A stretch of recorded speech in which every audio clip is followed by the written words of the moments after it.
The first rain of the season had yet to fall, and the sun scorched the earth, making the riverbeds dry and cracked.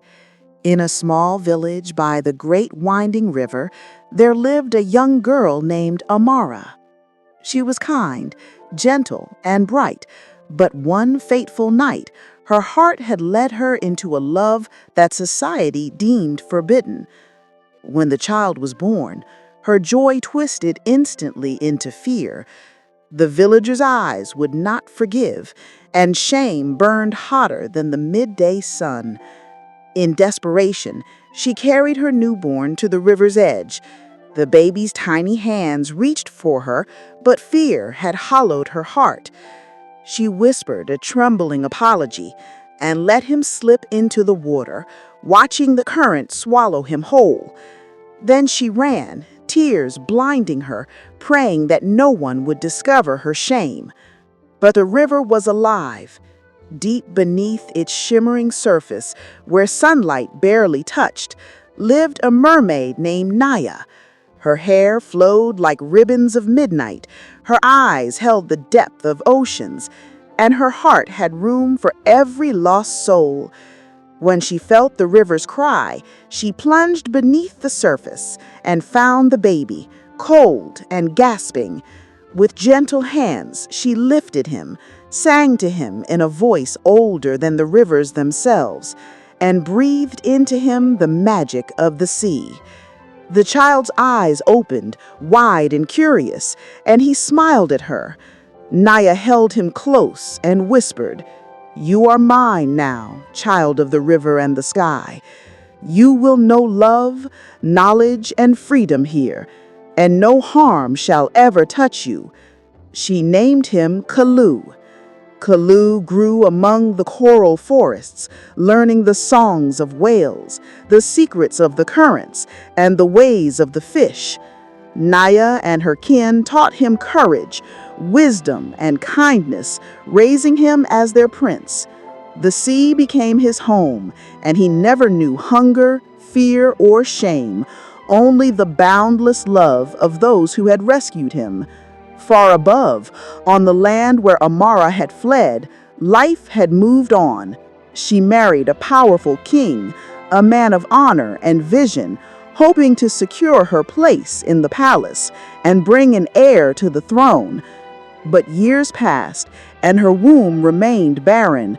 No prayer, no potion, no modern medicine could bring her the child she so desperately wanted.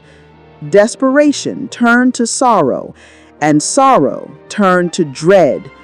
One day, the king summoned a traditional Dibia, wise in the ways of the spirits.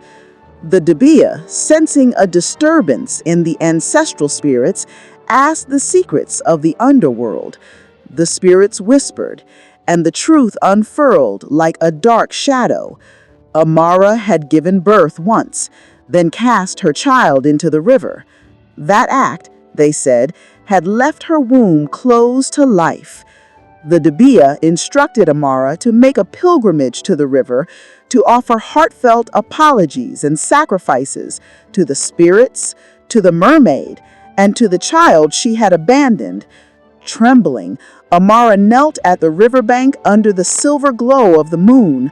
She poured her heart into her words, begging forgiveness, her tears falling into the water that had wandered. A boy emerged, taller now, with eyes reflecting the ocean's endless mystery. Kalu gazed at her, not with anger, but with a quiet, deep understanding. He heard her apology, felt her remorse, yet he shook his head.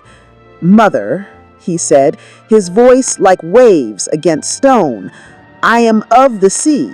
They gave me life when you could not. I cannot live on the land where love is fleeting and fear is strong. I belong to them." Amara's heart shattered, but she understood. The boy she had thrown into the river had found a family who would never forsake him. Yet she did not despair. She made offerings, whispered prayers, and surrendered herself completely to the river spirits, accepting her fate and her punishment. And then, as if the spirits themselves had heard the sincerity of her plea, a warmth bloomed in her womb, a promise that life would return to her. Hope sparked anew, faint but unyielding, for the first time in many years. But the river held its secret, and Kalu, the boy who had become a prince of the ocean, disappeared beneath the shimmering waves, leaving only ripples behind. The mermaid and her water family remained his home, his protectors, his world. Amara rose from the riverbank, tears glistening on her cheeks, and knew that one day, through patience, love, and humility, she would be blessed. The path ahead was still long, the river secret still echoing in her soul. The seasons passed, but Amara never forgot the river or the boy she had once cast into its depths. Every night she would kneel by her window, hands clasped, whispering prayers to the spirits of the water, to the ancestors, and to the son she had lost. The palace seemed grand, yet it felt hollow, for the throne had no heir, and the king's patience, though noble, was waning. Determined, the king called once more for the Debia. This time, he sought not just guidance, but deliverance. The wise traditional healer sensed the lingering shadow over the queen's womb and spoke with quiet authority. The river remembers. The child you abandoned lives, and until you face the past with humility, no heir will come to the throne. You must go to the river once more, not to plead, but to honor, to make offerings, and to show the spirits and the ocean's children the depth of your regret. Amara agreed without hesitation. She left the palace at dawn, carrying sacred kola nuts, palm wine, and cloth dyed in vibrant earth colors. She knelt at the riverbank, where the water glistened like liquid silver in the early light. Her voice trembled as she spoke, offering apologies not only to her son, but to the mermaid and all who had nurtured him. She confessed her fears, her shame, and her ignorance. The river stirred. From the depths, a ripple grew, and Kalu emerged once more. His hair flowed like seaweed, his eyes deep and knowing, his presence commanding yet calm. He regarded Amara silently, as though reading her soul. "Mother," he said softly, "you came back. You have faced the river and your shame. You have humbled yourself before the spirits and before life itself." The moon hung high in the sky, its silver reflection dancing across the river's surface. Kalu floated just beneath the rippling water, feeling the pull of something he could not name. The ocean whispered warnings and guidance, yet the currents themselves seemed to nudge him toward the world above, the land he had never truly known. Naya swam beside him, her tail glinting in the moonlight. "Kalu, the river carries echoes of the past. Your mother walks there, and she carries with her both sorrow and hope. Remember, child, she did not abandon you of malice, but fear. You must listen with your heart before you act." Kalu's young face was serious, eyes deep as the ocean. "I do not hate her, Naya," he said quietly, "but I do not know if I can forgive her either. I just feel that I need to see her, to understand why she did what she did." Naya nodded, though a pang of worry tugged at her heart. She guided him to the river's mouth, where the water met the land. The currents shimmered with magic as Kalu emerged, his body still able to breathe and move freely above the waves, his presence like a living spark of the ocean itself. On the riverbank, Amara knelt, offering her prayers and sacrifices to the spirits. Her gown was simple, yet she radiated a queenly dignity, her hands trembling as she laid palm wine and kola nuts into the river. She did not see him at first, but the water shimmered, and a sudden ripple caught her gaze. Her heart skipped a beat. There, standing half submerged, was Kalu, the boy she had cast away years ago, now a young man, radiant and unafraid. The ocean shimmered around him like living silver. "Kalu!" Her voice broke, carried across the water. "My son, I am so sorry. I failed you once, but I beg you to know that I never stopped loving you, even if I could not show it. I understand now that I cannot undo the past, but please hear me, forgive me." Kalu's eyes met hers. He did not smile, nor did he speak immediately. Instead, he studied her, the human mother who had once abandoned him, and the queen who now sought reconciliation.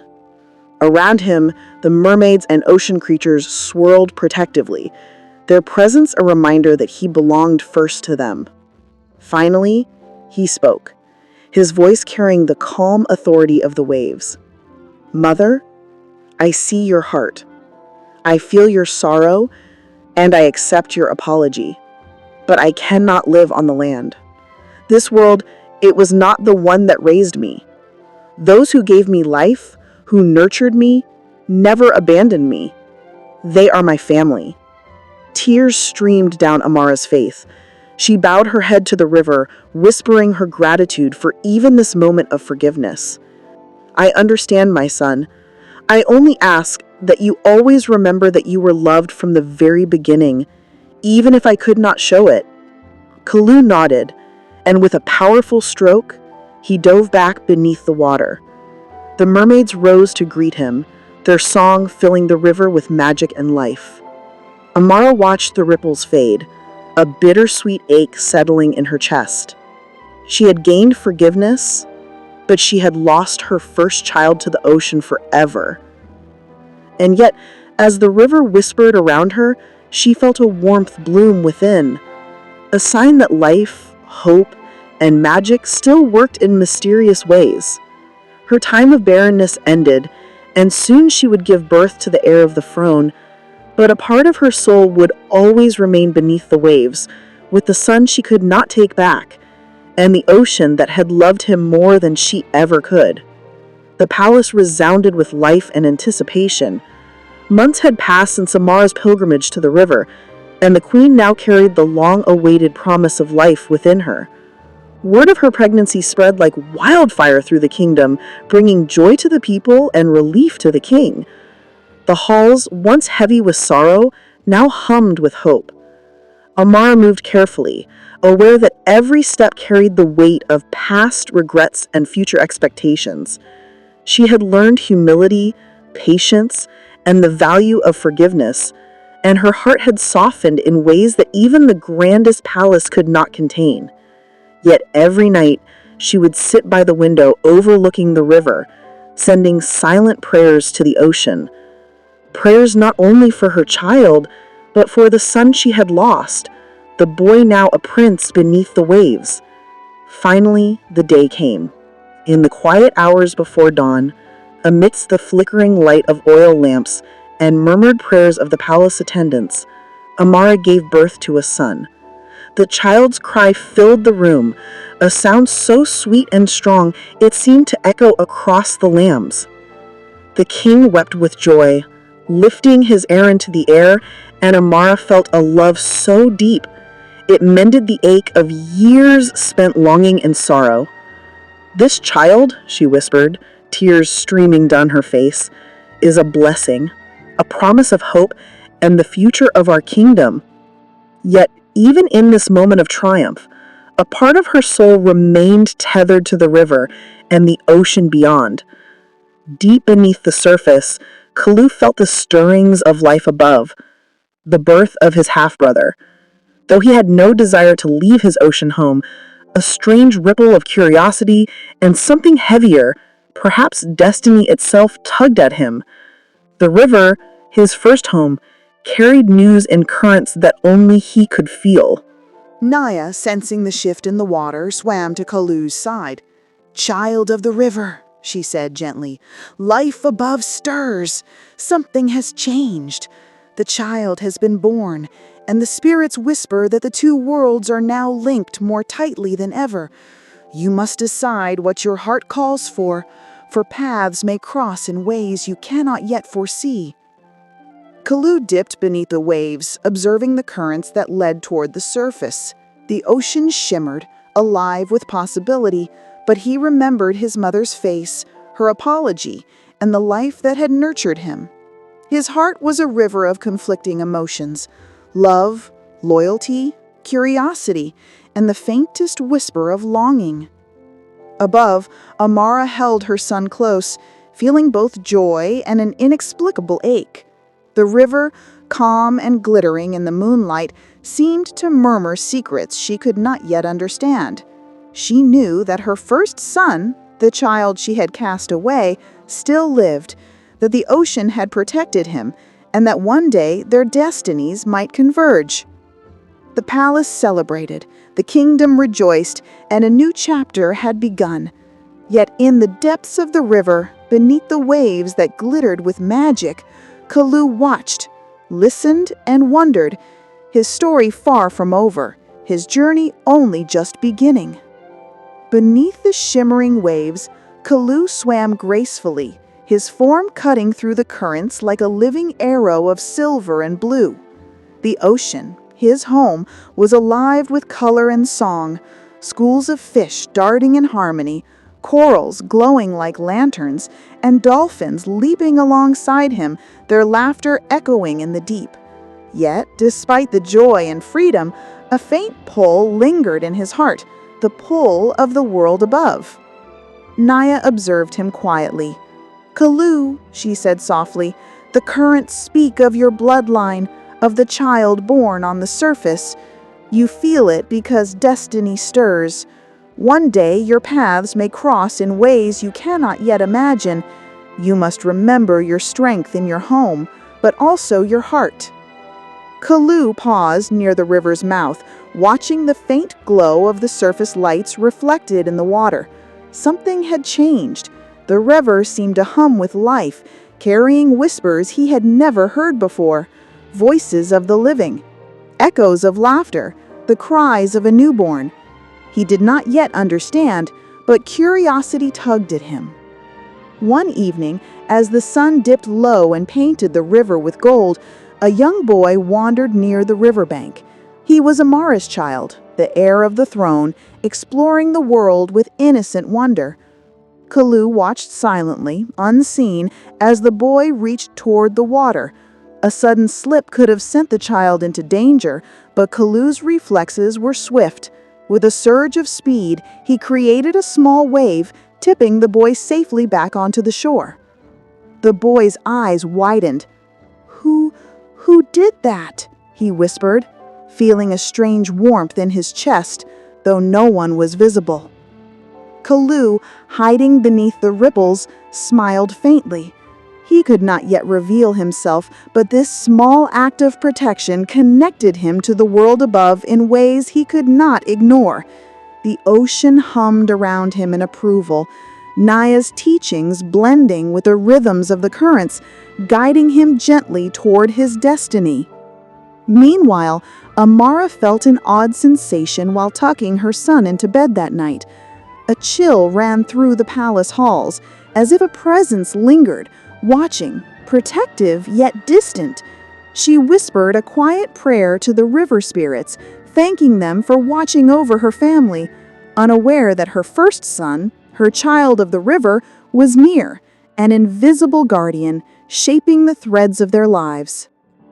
Over the following days, Kalu began noticing patterns, the way the river whispered his name, the currents carrying hints of danger, moments where humans on the shore faltered but were subtly guided by unseen hands. The ocean had given him life, the river family had nurtured him, but perhaps the world above, the human world, needed him too. Not as a boy of shame, but as a prince of the ocean, a protector, a force unseen yet powerful. Naya watched him, her eyes both proud and wary.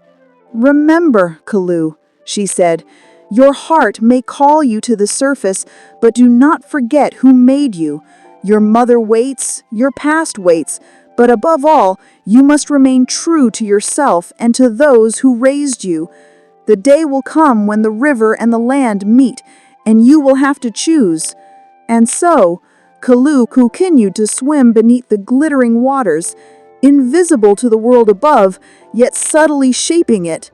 The kingdom thrived, the heir of the throne grew, and Amara continued to rule with love and grace. Yet the river carried whispers of magic, destiny, and reunion, threads connecting mother, child, and ocean in ways none could fully see.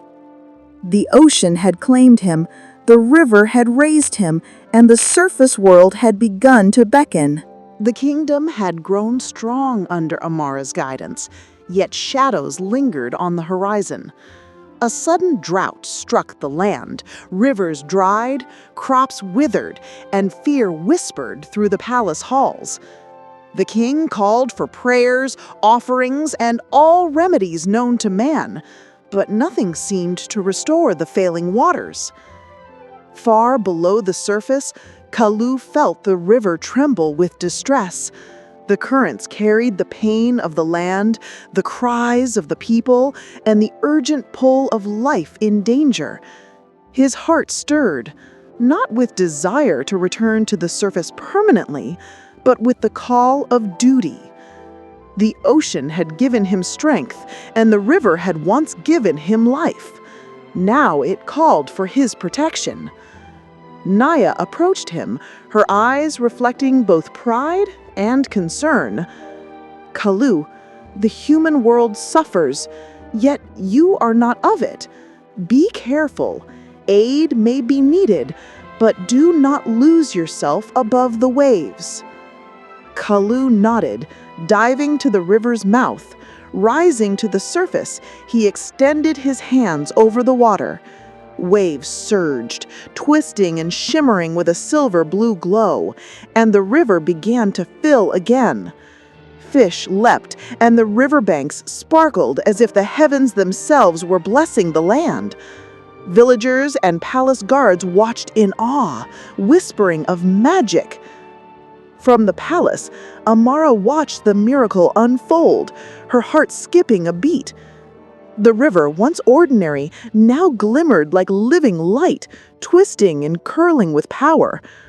Her chest tightened as a deep, familiar feeling washed over her, a mixture of awe, recognition, and fear. Somehow she knew. Somehow she felt that the child she had once lost, the one she had cast into the river, was alive and had returned. Not entirely, but present in ways that defied understanding. Kalu remained unseen, careful to keep the mystery of his identity, yet he could not resist the pull of the mother who had loved him from afar. From beneath the rippling waves, he observed her, watched her tend to her people, and felt the complex threads of their bond, the regret, the love, the forgiveness, and the quiet sorrow that still lingered in her eyes. Over the following weeks, the drought ended as suddenly as it had begun, and the kingdom prospered once more. Amara, curious and uneasy, returned to the riverbank at night, leaving offerings and whispering prayers to the unseen forces that had aided them. The water shimmered under the moonlight, alive and vibrant, as if acknowledging her devotion. Then, one evening, as Amara knelt at the river's edge, she heard a voice, soft, melodic, and entirely familiar. "Mother." She stopped, looking around, searching for the source. The river's surface shimmered, and a ripple formed, growing into a figure emerging from the water. A young man with eyes like deep ocean currents, hair flowing like midnight tides. "Kalu?" she whispered, tears spilling down her cheeks. The boy, now a young man, regal and strong, smiled faintly. "I am here," he said. "I have watched, I have listened, and I have helped, but I remain of the ocean. I cannot leave it, not entirely. You must understand that I am no longer the child you once knew, yet I am still your son." Amara fell to her knees, overwhelmed with emotion. "I understand, and I am so sorry. I cannot take you back, but I am grateful for even this moment. You are alive, you are safe, and I am proud of who you have become." Kalu nodded, his gaze softening. Around him, the mermaid surfaced, bowing in respect to the mother who had once erred and now sought redemption. He extended his hand over the water, and the river sparkled with life, a bridge between the two worlds, a promise that love and forgiveness could span even oceans. The boy of the river had become a guardian, a prince of the ocean, and though he chose the depths as his home, he had touched the world above, shaping destinies in ways that none could ignore. And somewhere, beneath the shimmering waves, the currents whispered that this was only the beginning of a story that would intertwine the land and the ocean forever. The kingdom had never seen anything like it. Crops flourished along the riverbanks, the air felt sweeter, and the river itself seemed to sing in gentle murmurs. Amara often sensed a presence, a subtle ripple in the water, a flash of silver light, the faintest glimmer of movement beneath the surface, but she could not see him clearly. Kalu, the prince of the ocean, watched silently from beneath the waves. He had grown stronger, wiser, and more attuned to both worlds. The river had become a boundary he could traverse freely, though he never fully stepped on land. He could see the kingdom, hear the people, and feel the heartbeat of life above the waves. And he had a purpose: to protect, to guide, and to ensure that the legacy of the river, the child of two worlds, would influence the land without abandoning the ocean that had raised him. One day, Amara's young son, the heir of the throne, ventured dangerously close to the river's edge. The boy was curious, fearless, and full of wonder, but the current had grown swifter than usual. Kalu sensed the danger immediately. Without hesitation, he summoned the power of the river, creating a gentle yet firm wave that nudged the boy back to safety. The young prince landed on the riverbank with wide eyes, looking as if an invisible hand had saved him. Amara ran to her son, her heart pounding. "Are you hurt?" she asked, panic rising in her voice. I don't know. Something saved me," the boy stammered, pointing toward the river. But the water was calm again, as if nothing had happened. Kalu remained beneath the waves, watching, satisfied. He had intervened without revealing himself, ensuring the boy's safety while keeping the ocean's secrets intact. Naya swam close to him, her voice a soft current in his mind. "Child of the river, the world above is beginning to call to you more insistently. You are their guardian, their secret protector. But remember, your life is in the ocean, and your heart must always belong there first." Kalu nodded, understanding the delicate balance. He was both part of the human world and apart from it, a bridge of unseen magic that could influence lives without stepping into their realm completely.